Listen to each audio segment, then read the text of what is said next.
This is a statement following today's chaos, looting, violence, and disruption of transport during protests against the fuel prices this Monday, 18th of May 2026. Our attention has been drawn to the chaos, violence, looting, and disruption of transport in the country today, ostensibly to protest high fuel prices.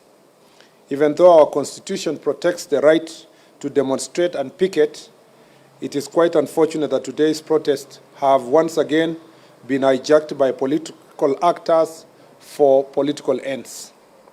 Whereas we take cognizance of the fact that fuel prices have risen significantly as a result of ongoing global political crisis, looting, violence, blocking roads, and vandalizing public and private property can in no way bring down the oil prices. If anything, the disruption of transport and closure of business can only worsen the situation. The government, led by the National Treasury and the Ministries of Energy and Transport, are taking steps to engage with transport stakeholders to explore the ways of addressing price increases, and we are confident that the talks will bear fruit. We are, however, concerned that although most parts of Kenya were peaceful, criminal elements in some parts have been mobilized and deployed by rogue politicians to target government projects, property, personal property, pro-government, and also property of pro-government leaders. The looting of Khetia supermarkets owned by a member of parliament who supports government, the burning down of UDA offices in Wote in Makueni County, and the torching of 2 trucks at the site of Rironi-Mau Summit flagship project are not coincidence, but a calculated move to spread fear and intimidate government, supporters, and innocent public servants. Coupled with the recent violent attacks on Ms. Rachel Wandeto, who passed on this morning, we are witnessing a clear scheme where a section of political class is making incendiary statements to fund intolerance and ethnic bigotry and organizing gangs to spread terror, sabotage government projects, and profile and intimidate those of different political opinion, especially those who support government. We wish to reassure the country that the government will do everything in its powers to protect lives and property, and at no time would lawlessness be allowed to take root in any part of our country. We will intensify our fight against organized crime and its sponsors who are hell-bent on propagating anarchy. The full force of law will be brought to bear on the organizers of today's violence and wanton destruction of property. In fact, it is about 348 of them have already, perpetrators have already been arrested. It is quite unfortunate also that 4 Kenyans in today's violence, which also saw more than 30 people, it's unfortunate that we lost 4 Kenyans in today's violence, which also saw more than 30 people injured. It is very regrettable that there are politicians in this country who measure the success of opposition to the government by the number of innocent lives lost in the demonstrations they organize. This is the lowest form of politics and the most wicked manifestations of self-interest. To the leaders who have been profiling Kenyans of different political opinion and calling them traitors, we shall hold you personally responsible for the lives lost and property destroyed as a result of your statements. You will be answerable now and in the future. I commend Kenyans who went about their business in peace, and actually, largely in most parts of the country, Kenyans went about their business in peace, but also there are some public transport owners who protested in peace by just keeping off the transport system without really interrupting other people's lives. And we regret, in some cases, disruption of transport and businesses that have been looted, including a supermarket in Naivasha, which, as by the time we were coming here, was still facing invasion by goons. Let us remain calm as Kenyans, as relevant government agencies address the issue of fuel prices. To those traveling, our security agencies are under instructions to ensure our safety. All the roads that were blocked have now been cleared. All part of Kirinyaga. There was an attempt in Rongai and in Kitengela, and a particular attempt in Kakamega. And I did it on the floor of the Senate. But you should give us credit that no life was lost during that time, during that agitation, that we never organized a protest. We never agitated for Matatu sector to stop transport. In fact, I dare say that the leaders of Matatu industry at that point in time never protested against the government. So the question you should be asking yourself, why did they feel that it was okay to understand President Uhuru Kenyatta, but when it is President William Ruto, they should go to the streets? You should ask yourself, why did they not stop their vehicles just less than 4 years ago? And why is it that in the administration of President William Ruto, they have stopped their vehicles from coming to the streets? There must be something.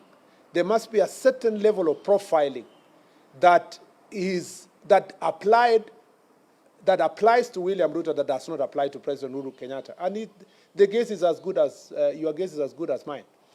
If you will give us credit for those who were opposed to the administration that time, you must give us credit for using constitutional means and using the floor of the House and giving alternative suggestions to how to handle the fuel crisis. We never organized one protest, no life was lost, no supermarket was looted, no person was targeted to be killed as a result of the higher fuel prices less than 5 years ago.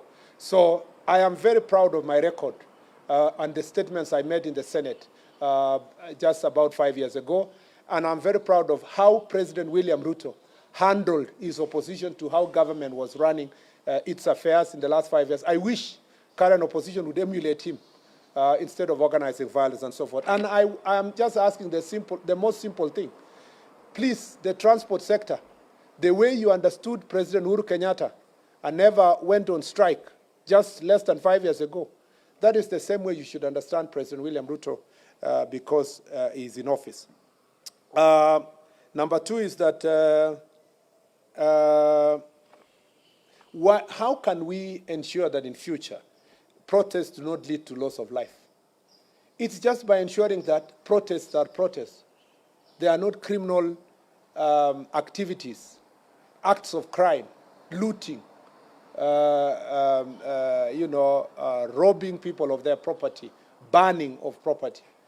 As long as we stop, and I see you in the media, reporting that protesters, I saw one today, protesters in Naivasha burned 2 vehicles. Those are not protesters. Protests is constitutional. Protest is presupposed to be peaceful. Burning of 2 vehicles, the media should be able to profile the way it should be, to say criminals burned 2 vehicles in the name of protest. I wonder why media in our country does not really always give a proviso to such situations by saying there were protests, but today it was not protests, it was criminal activities that burned vehicles. Why are facts distorted? Why are facts distorted? And sometimes protesters were killed. Probably criminals who were looting were killed. They were not protesters. So let us characterize any peaceful protest will be protected in this country. And I don't think any one life will be lost in a situation where the protest is peaceful. So let it be protests, not criminal activities, and life will not be lost. The last thing I'll say is that who are these politicians we are talking about? The investigations are not going, but the incitements, the people who have been inciting, particularly that the former deputy president is on record inciting people who have a different opinion and telling people in his backyard that anybody who is having an alternative political opinion supporting President Ruto is a traitor and the traitors must be punished. So the understanding of his supporters perhaps is that you must attack physically traitors, and he will be held personally responsible. And all other politicians who are engaging in these acts of violence will personally be held responsible. I see sometimes some of these politicians speaking about ICC, or take this one, ICC, and so forth. I don't know if they know that they are making their bed now and they will lie in it. So it is important for every one of us to become aware of the act of their own acts, and we will take the necessary legal steps to bring all of them to face the law. I know even the banning of the UDF officers in Wote, in Makueni, was organized by politicians, and the investigations are not going. So just give the DCI a few more hours, and those who are personally responsible will be held to account. I think I have answered all the questions. Yeah, I'm seeing somebody somewhere there. Yes, last one. Sorry, because you guys also indulged us by waiting for over an hour. I am indulging you by taking more questions. There's a dictatorship of the Kenyans. They're crying, why landlord countries, their prices are going down? Yet they're getting their fuel from the same port, which is the Mombasa port, including the Ethiopia, which is very, very low than Kenyans.